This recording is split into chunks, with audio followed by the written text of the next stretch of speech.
Mi hermano me convenció de ser su socio silencioso en un restaurante y trabajé 10 años de noche y día mientras él solo aparecía para presumir. Cuando intentó dejarme fuera vendiendo todo, descubrió que yo había registrado la marca a mi nombre. Ahora el que aparece para presumir es otro. Durante una década, mi vida entera ha sido un restaurante llamado La Esquina de los Hermanos. Un nombre que ahora me sabe a veneno en la boca.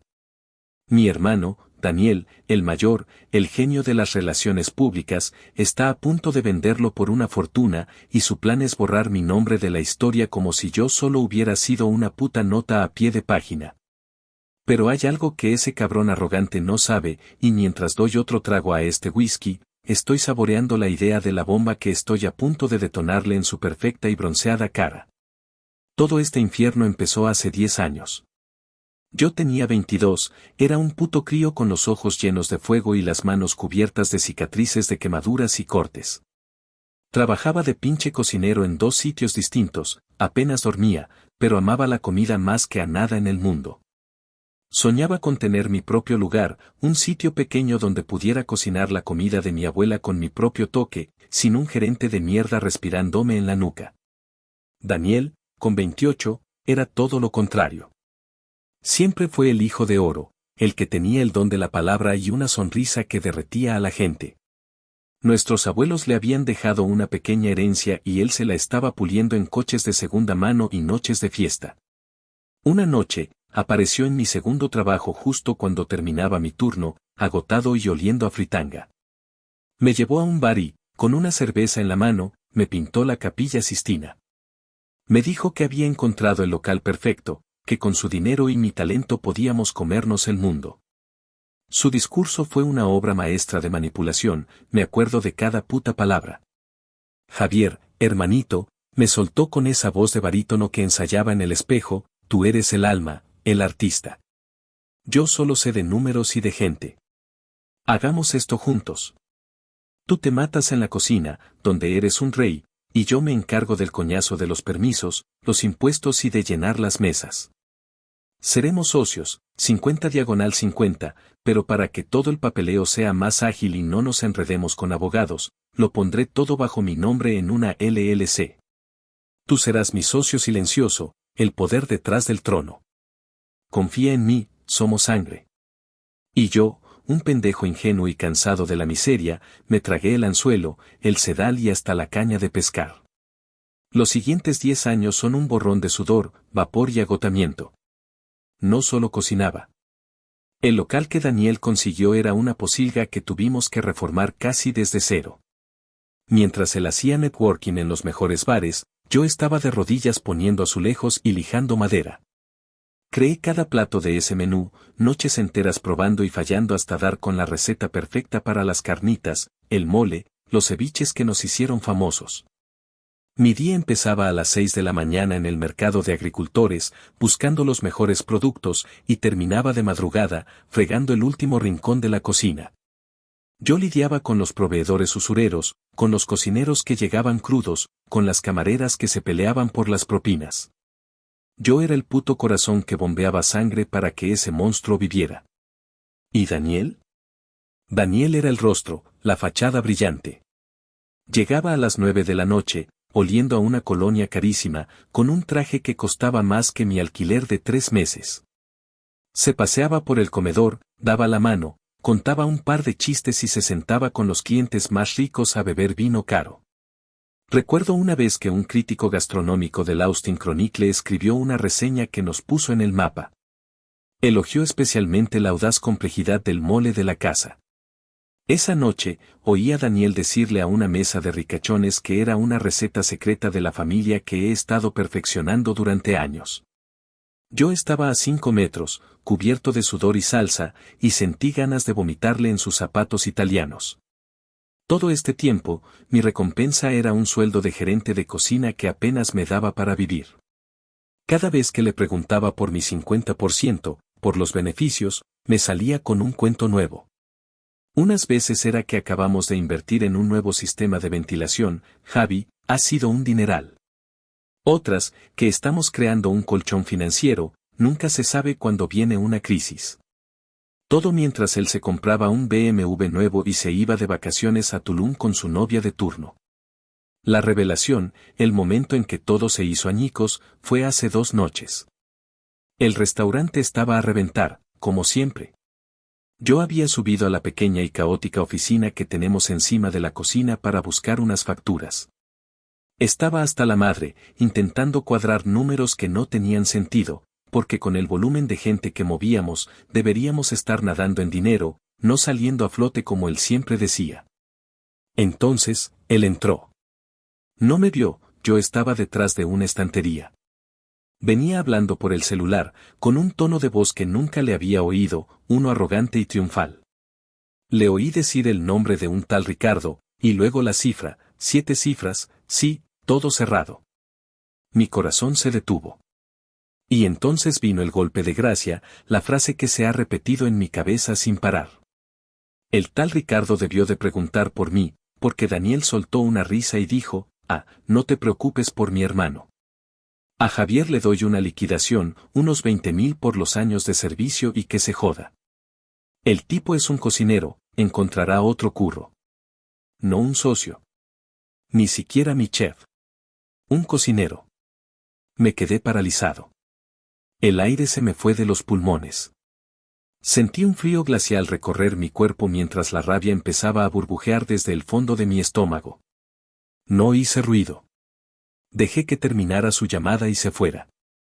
Me quedé ahí, en la oscuridad, oliendo la grasa y el éxito ajeno, y supe que la guerra había empezado.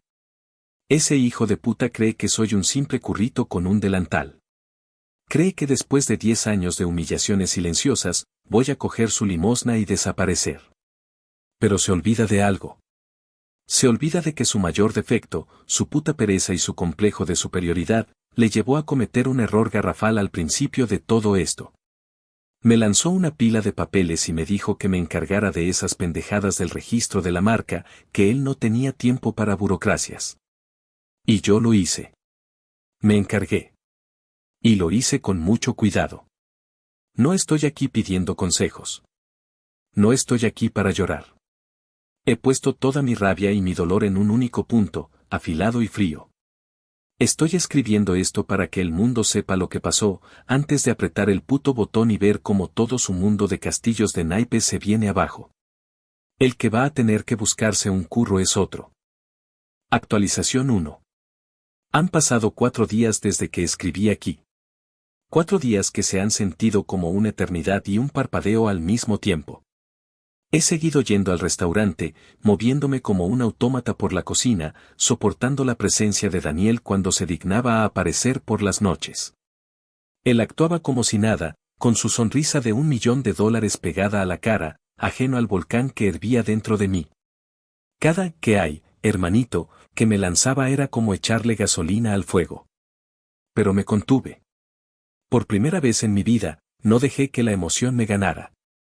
Mantuve la boca cerrada, asentía, y observaba, acumulando cada gesto de su arrogancia como si fuera munición. Sabía que la confrontación era inevitable, y yo no iba a ser el que la iniciara.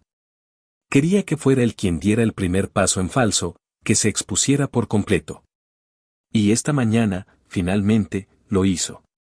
Recibí un mensaje de texto suyo, corto y condescendiente: necesitamos hablar. Te veo en la cafetería de Daily Grind en 1 hora. Asunto, tu futuro. Ni siquiera una pregunta. Una puta orden. Llegué puntual. El lugar era uno de esos sitios impersonales y modernos, todo cristal y acero, perfecto para una ejecución limpia. Daniel ya estaba allí, sentado en una mesa junto a la ventana, con un macchiato y una expresión de seriedad ensayada. Iba vestido con una de sus camisas de lino que gritaban "soy rico pero relajado". Empezó con una charla de mierda, preguntándome cómo estaba, cómo iba todo en la cocina, un intento patético de fingir que éramos 2 hermanos teniendo una conversación normal. Yo solo respondía con monosílabos. Finalmente, viendo que no iba a conseguir nada por las buenas, suspiró y adoptó su tono de hermano mayor responsable.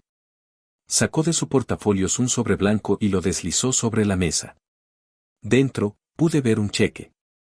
Me dijo que había tomado una decisión muy difícil por el bien de ambos, que había llegado una oportunidad de oro para vender el negocio a un grupo inversor muy importante y que era hora de cerrar este capítulo.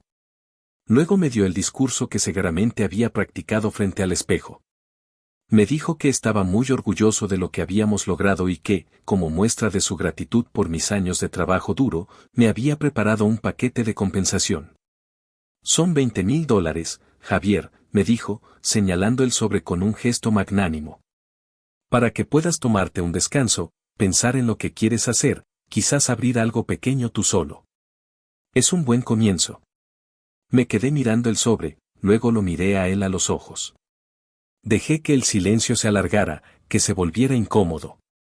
Podía ver cómo su paciencia empezaba a agotarse. Finalmente, con la voz más calmada que pude encontrar, le pregunté qué pasaba con nuestra sociedad, con el 50% que siempre me había prometido. La máscara se le cayó al instante. Su cara de compasión se evaporó y fue reemplazada por una de fastidio, de irritación. Se echó hacia atrás en su silla y soltó una risa seca, sin humor. Por favor, Javier, no empecemos con pendejadas, me espetó. Nunca hubo una sociedad en papel. Yo puse el capital inicial, yo asumí todo el riesgo legal y financiero. Tú tenías un trabajo, eras el gerente de cocina y te pagaba un sueldo. Un muy buen sueldo, por cierto. ¿O ya se te olvidó que cuando empezamos no tenías ni dónde caerte muerto? Cada palabra era un martillazo. Me dijo que dejara de ser un niño soñador, que esto eran los negocios en el mundo real y que debería estarle agradecido por darle una liquidación tan generosa cuando legalmente no tenía que darme ni un puto centavo. Se inclinó sobre la mesa, su voz bajó a un siseo venenoso, la venta se cierra en 2 semanas, con o sin tu bendición. Así que coge el cheque, date la mano y desaparece de mi vida con un poco de dignidad. No le respondí. No le grité. No hice una escena. Simplemente me levanté de la silla, lo miré con todo el desprecio que había acumulado durante 10 años y, sin tocar el sobre, le dije que se podía meter su cheque y su generosidad por el culo. Di media vuelta y salí de allí, dejándolo solo con su café y su cara de incredulidad. No miré atrás. Cada paso que daba alejándome de esa cafetería se sentía más ligero que el anterior. Por primera vez, no sentía el peso de su manipulación sobre mis hombros. Directamente de allí, conduje a la oficina de un abogado que un viejo proveedor me había recomendado, un tipo llamado Marco Peña. Le conté todo, desde el principio. Peña me escuchó con paciencia, asintiendo de vez en cuando, con una cara de póker que no me daba muchas esperanzas. Cuando terminé, me dio el discurso que me esperaba. Me explicó que sin un contrato firmado, probar una sociedad verbal en Texas era una batalla cuesta arriba, casi imposible. Era mi palabra contra la suya, y Daniel tenía todos los documentos de la empresa, las cuentas bancarias y los permisos a su nombre. Pero entonces, le pedí que me dejara usar su computadora. Le dije, hay un último detalle. Accedí al registro de marcas de los Estados Unidos. Y allí, bajo el número de serie correspondiente, apareció, la marca comercial La Esquina de los Hermanos, incluyendo el diseño del logo y el nombre, registrada a nombre de Javier Ortiz. Propietario, Javier Ortiz. No la LLC de Daniel. La cara del abogado Peña fue algo que no olvidaré jamás. Se quedó mirando la pantalla, luego a mí. Una sonrisa lenta, casi depredadora, se extendió por su rostro. Se reclinó en su silla de cuero y me dijo, bueno, carajo. Eso lo cambia todo. Tu hermano está intentando vender un coche del que solo posee el chasis, pero el motor, la marca y hasta el color de la pintura son tuyos. La venta, me informó, es en menos de 2 semanas. Y ahora, el futuro que está en juego ya no es el mío. Actualización 2. Ha pasado una semana. Una semana en la que he vivido a base de café, nicotina y una ansiedad tan eléctrica que apenas he dormido. Muchos me preguntaron en el post anterior cómo y por qué hice lo del registro de la marca. No fue un plan maestro de un genio del mal, ojalá tuviera ese mérito. Fue más bien un acto de pura supervivencia instintiva, una pequeña rebelión silenciosa de un chaval de 22 años que ya empezaba a sospechar que la palabra hermano no significaba lo mismo para Daniel que para mí. Recuerdo la escena como si fuera ayer. Estábamos en medio del caos de la renovación del local, todo olía a pintura fresca y a serrín. Yo estaba agotado, me dolía hasta el alma de tanto cargar y trabajar, y Daniel llegó de una de sus reuniones importantes. Me aventó una carpeta sobre una mesa cubierta de polvo y me dijo, con ese tono de fastidio que usaba para todo lo que implicaba un esfuerzo real, que me encargara de esa mierda del registro del nombre y el logo. Sus palabras exactas fueron, Javi, ocúpate de esto, que me da un derrame cerebral solo de ver tanto papeleo. Ponlo a nombre de la empresa, o qué sé yo. Pero resuélvelo, que no quiero multas. Y se fue. Esa noche, solo en el local a medio construir, con el eco de mis pasos como única compañía, me senté a revisar los formularios. Y mientras leía, un sentimiento de frío se instaló en mi estómago. Todo estaba a su nombre, la empresa, el contrato de alquiler, las cuentas. Yo no existía legalmente. Y tuve una visión, un flash del futuro, vi lo fácil que sería para él, si las cosas se torcían, darme una patada en el culo y decirme que yo solo era un empleado más. Fue entonces cuando tomé la decisión. Llené los papeles de la marca, del nombre que yo había propuesto y del logo que yo había garabateado en una servilleta, y puse mi nombre en la casilla de propietario. Pagué los $400 o $500 de la tasa con el poco dinero que tenía ahorrado, dinero que me había costado sangre ganar. Lo vi como una pequeña póliza de seguros, un ancla minúscula en un barco que no era mío. Después, guardé los papeles y casi me olvidé del asunto, enterrado bajo 10 años de trabajo infernal. Esa pequeña ancla se convirtió la semana pasada en un puto torpedo. Mi abogado, el señor Peña, es un artista. Redactó una carta que era una obra de arte de la agresividad pasiva. No había ni un insulto, ni una mala palabra, pero cada frase era un golpe demoledor. La envió por mensajero certificado a la oficina de Daniel y simultáneamente por correo electrónico a él y al equipo legal del comprador, Ricardo. La estrategia era simple, cero margen de maniobra, máxima humillación. La carta explicaba, con una claridad legal escalofriante, que la entidad La Esquina de los Hermanos LLC, propiedad de Daniel Ortiz, era dueña del local físico y sus contenidos, pero que la propiedad intelectual, el nombre comercial, la marca registrada, el logo y los conceptos culinarios asociados, era propiedad exclusiva e intransferible de Javier Ortiz. Por lo tanto, cualquier intento de vender el negocio como una entidad operativa bajo ese nombre constituía un acto de fraude y violación de la ley de marcas. La carta terminaba con una orden de cese y desistimiento inmediata de cualquier negociación de venta que incluyera dichos activos. En resumen, era una forma educada de decir, lo que estás vendiendo no es tuyo, pedazo de estafador. La explosión no se hizo esperar. Un par de horas después de que el mensajero entregara la carta, mi teléfono empezó a vibrar como si fuera a tener un ataque epiléptico. Primero fue un mensaje de Daniel, ¿qué es esta puta mierda? No respondí. Inmediatamente después, empezaron las llamadas. Una tras otra. Dejé que todas se fueran al buzón de voz. Más tarde, esa noche, con una cerveza en la mano, me senté a escuchar el concierto. Fue la crónica de un colapso nervioso en tiempo real. El primer mensaje de voz era de pura furia, lleno de insultos, llamándome víbora traicionera, malagradecido de mierda, y amenazando con destruirme legalmente. El segundo ya tenía un tono de pánico, me gritaba que qué coño había hecho, que estaba a punto de arruinar el negocio de sus vidas. En el tercero, su voz ya se quebraba, me suplicaba que lo llamara, que teníamos que hablar, que somos familia, por el amor de Dios. El último era patético, casi un sollozo, diciéndome que por favor no le hiciera esto, que había puesto todo en ese negocio.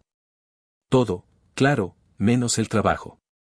Como no pudo contactarme, recurrió a la artillería pesada, mis padres. Mi madre me llamó llorando, diciéndome que Daniel le había contado que yo estaba intentando sabotearlo por envidia, que cómo podía ser tan cruel con mi propio hermano. Tuve que decirle que me diera tiempo, que las cosas no eran como él las había contado, pero es difícil razonar con una madre que siempre ha visto a su hijo mayor como un puto santo. Ahora mismo, estoy en una especie de búnker personal. Tengo el teléfono en modo avión la mayor parte del día. Sigo yendo al restaurante, en silencio, haciendo mi trabajo, ignorando las miradas de reojo de Daniel, que ahora parecen una mezcla de odio y pánico. La tensión en la cocina es tan densa que se podría cortar con un cuchillo. El personal sabe que algo muy gordo está pasando, pero nadie se atreve a preguntar. La ironía es deliciosa. Durante 10 años, yo fui el que vivió pendiente de su humor, de sus decisiones, de sus migajas. Ahora, él es el que está desesperado, el que no tiene el control. La pelota está en mi tejado. Y lo mejor de todo es que el señor Peña me llamó esta tarde.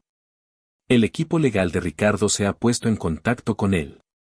Le comunicaron formalmente que el proceso de compra-venta queda suspendido indefinidamente hasta que se aclare la titularidad de los activos principales de la marca. La bomba estalló justo debajo de su trono. Ahora solo queda esperar a que el humo se disipe para ver qué queda en pie. Y por primera vez en mucho tiempo, no tengo miedo. Actualización 3. Hoy era el día. El día marcado en el calendario de Daniel en letras de oro, el día en que iba a firmar los papeles que lo convertirían en un hombre millonario y a mí en un recuerdo incómodo.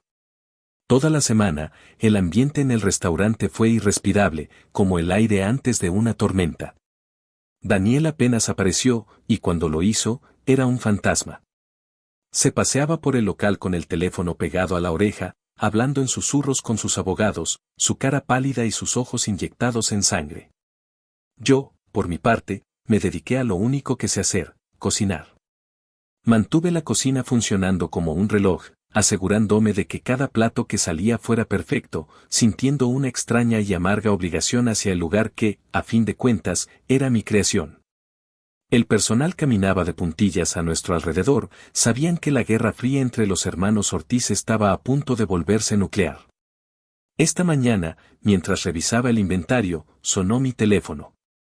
Era Peña, mi abogado. Su voz era tranquila, profesional, pero pude detectar un matiz de satisfacción. Me dijo que el equipo legal de Ricardo le había enviado la notificación oficial, retiraban su oferta de compra de manera irrevocable.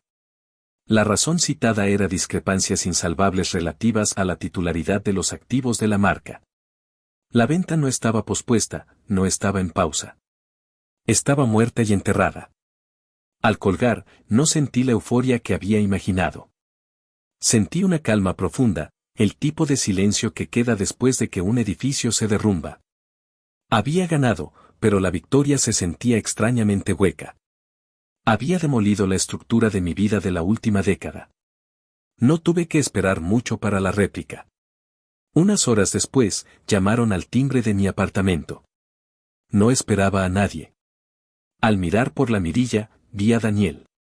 Era una versión grotesca y descompuesta del hombre que conocía.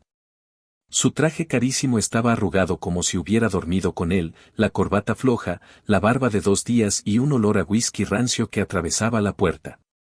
Abrí. Entró sin que lo invitara, tropezando ligeramente, y se quedó parado en medio de mi pequeño salón, mirando a su alrededor con desprecio.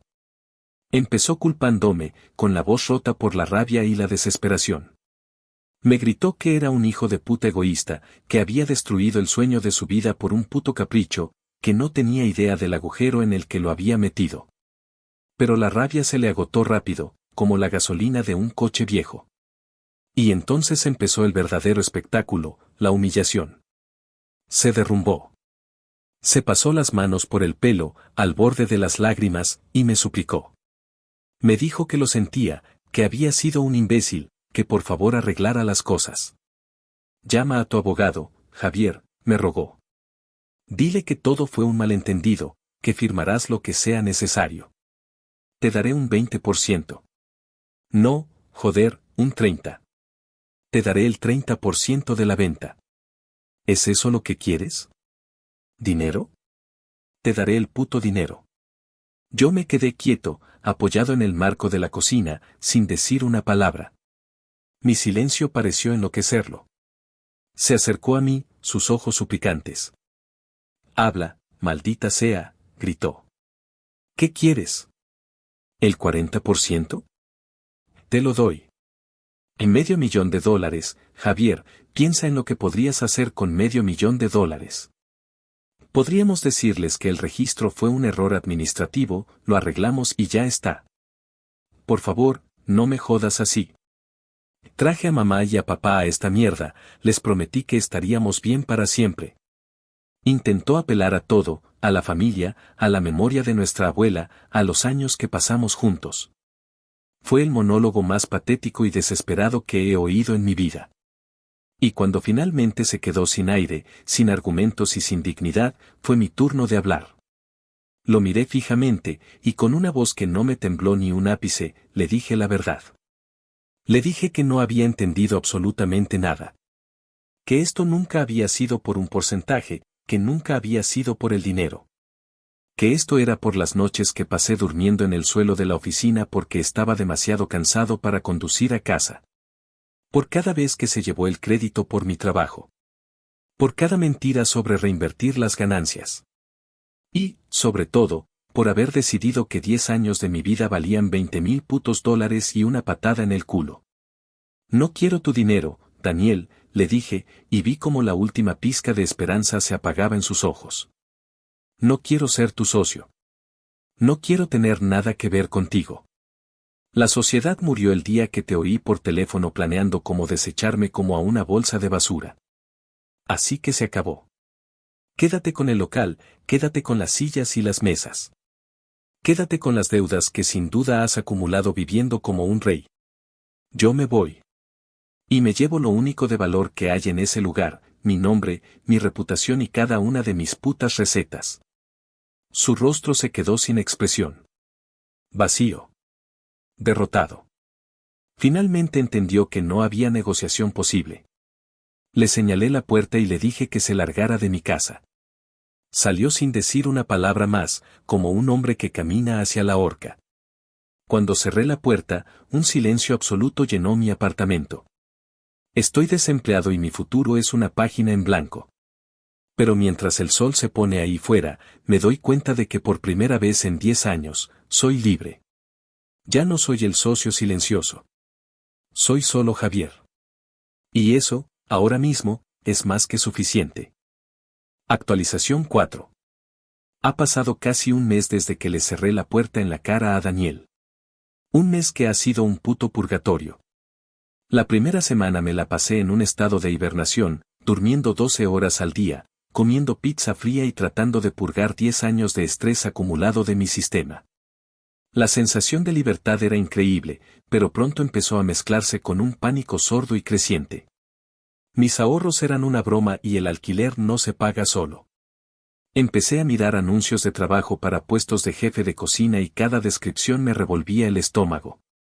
La idea de volver a meterme en la cocina de otro, de someterme a la visión de otro dueño, de ser otra vez un empleado con un delantal, me parecía una condena.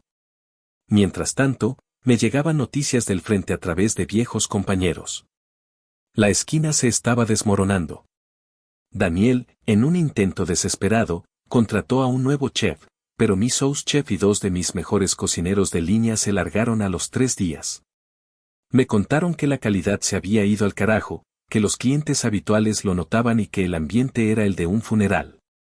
Cada noticia era una pequeña y amarga dosis de validación, la confirmación de que yo no era solo un par de manos en esa cocina, yo era el alma. Y entonces, la semana pasada, mientras estaba actualizando mi currículum con una sensación de náusea, sonó mi teléfono. Un número desconocido de un prefijo del centro de la ciudad. Estuve a punto de ignorarlo, pensando que era mi madre con otra de sus súplicas de reconciliación. Pero algo me hizo contestar. Una voz grave y serena al otro lado dijo, ¿hablo con Mateo Ortiz?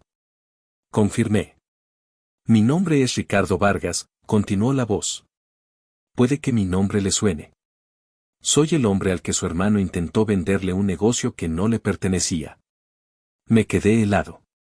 Mi mente se preparó para una lluvia de insultos o amenazas legales. Esperaba que me culpara por el tiempo y el dinero que había perdido en la transacción fallida. Pero lo que dijo a continuación me dejó sin palabras.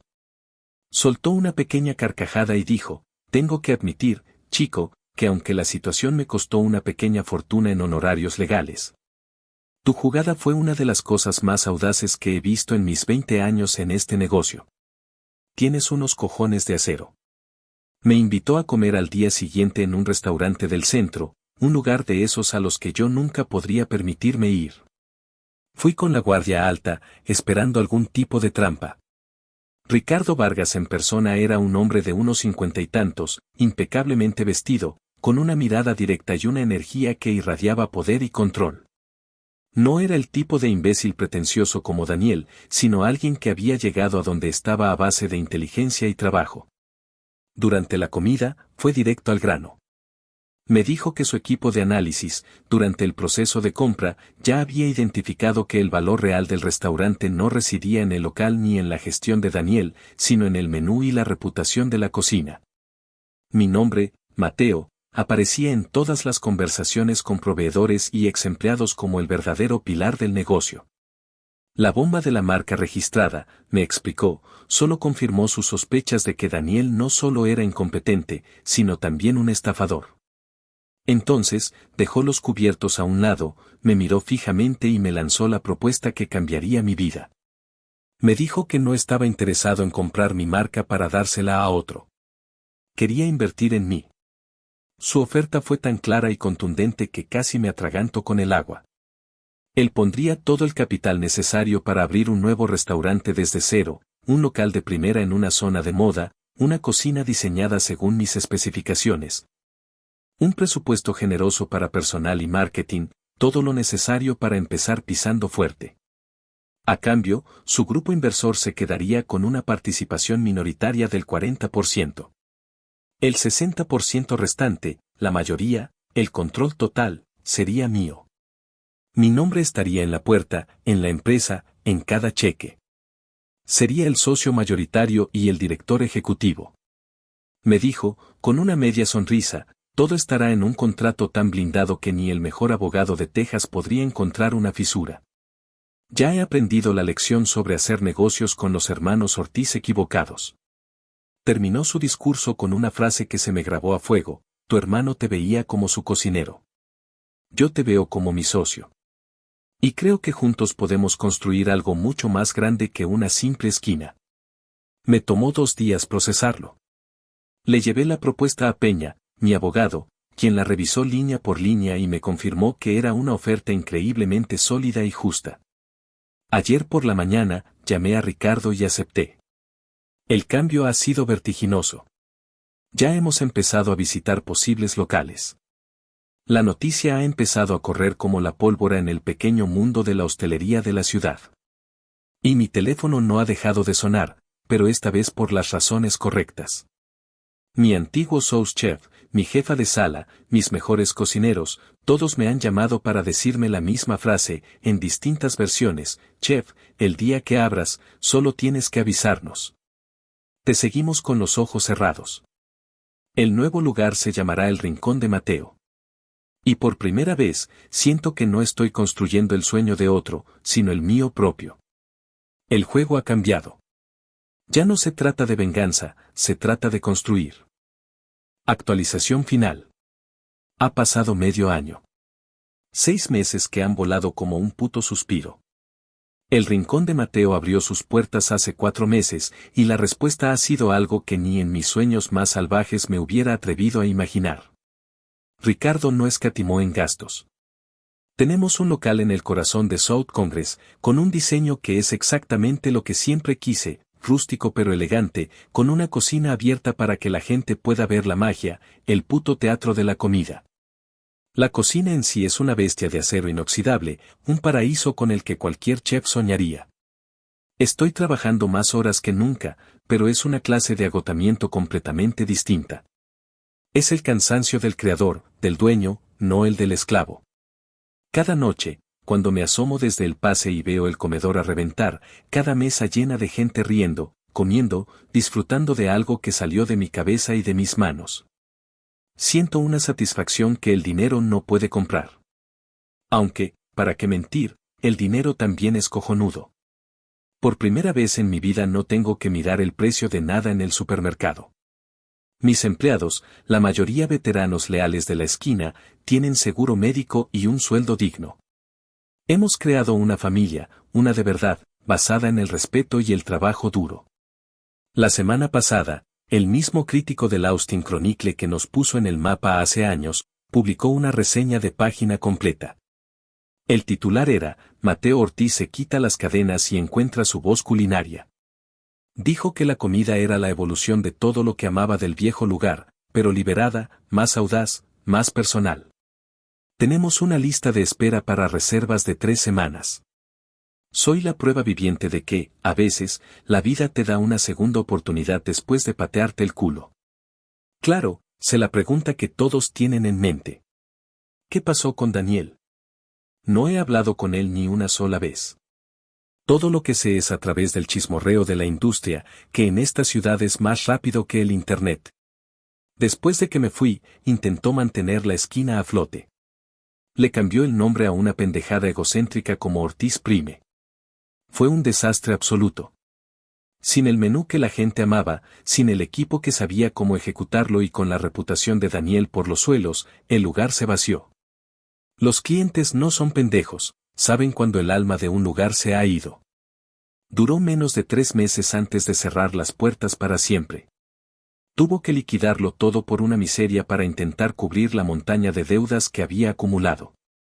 Lo último que supe, a través de un primo lejano, es que tuvo que vender su preciado BMW y, con casi 40 años, volvió a vivir en el cuarto de invitados de la casa de mis padres. El gran visionario, el hombre de negocios, reducido a vivir de la caridad de mami y papi. No voy a mentir, cada vez que lo pienso, una sonrisa cruel se dibuja en mi cara. El capítulo final de esta saga se escribió el sábado pasado. Era nuestra noche más concurrida, el restaurante vibraba con una energía increíble. Yo estaba en el pase, cantando órdenes, sintiéndome como el director de una orquesta sinfónica. De repente, vi a mi jefa de sala acercarse con una cara de pánico. Me dijo en voz baja que mis padres estaban en la puerta, con Daniel. No tenían reserva. Era una emboscada, un intento desesperado de forzar una tregua en mi territorio. Respiré hondo, me quité el delantal y salí de la cocina. Ahí estaban. Mis padres, con cara de funeral. Y él. Se veía derrotado, más delgado, con la mirada perdida. La ropa cara le quedaba grande, como si fuera de otra persona. Mi madre empezó con el discurso de siempre, que la familia es lo sagrado, que la sangre perdona todo. Yo no dije nada. Entonces Daniel, en un último y patético intento de aferrarse a una realidad que ya no existía, miró a su alrededor, al caos controlado de mi éxito, y soltó la frase, felicidades, hermanito. Mira qué bien nos quedó lo que construimos. El ruido del restaurante pareció desvanecerse. Me acerqué a él, tanto que tuve que bajar la voz para que solo ellos me oyeran. Lo miré a los ojos, esos mismos ojos que me habían mirado con condescendencia durante una década, y le dije, no, Daniel. No te equivoques. Esto no es lo que construimos. Esto es lo que construí yo el día que por fin dejaste de estorbar. Vi como algo se rompía dentro de él. La última fachada de su ego se hizo polvo. Podría haberlos echado. Podría haberlos humillado públicamente. Pero en lugar de eso, hice algo peor. Llamé a la hostess. Le dije que les preparara una mesa, la que fuera que se desocupara. Luego miré a mis padres y les dije que la cena, por supuesto, corría por cuenta de la casa. Finalmente, mis ojos se posaron en Daniel y añadí, disfrútala. Es la última cosa que vas a recibir gratis de mí en tu puta vida. Volví a mi cocina sin mirar atrás. Darles de comer en mi restaurante, pagar por su cena con el dinero que él intentó robarme, fue un acto de dominio tan absoluto que ninguna pelea a gritos podría haberlo igualado. Era el punto final. A todos los que han leído esta locura, gracias por escuchar. Dicen que la venganza es un plato que se sirve frío. Se equivocan. Se sirve caliente, en el restaurante más exitoso de la ciudad y con un margen de beneficio que te cagas. No dejen que nadie les robe su trabajo, su pasión y su puto nombre.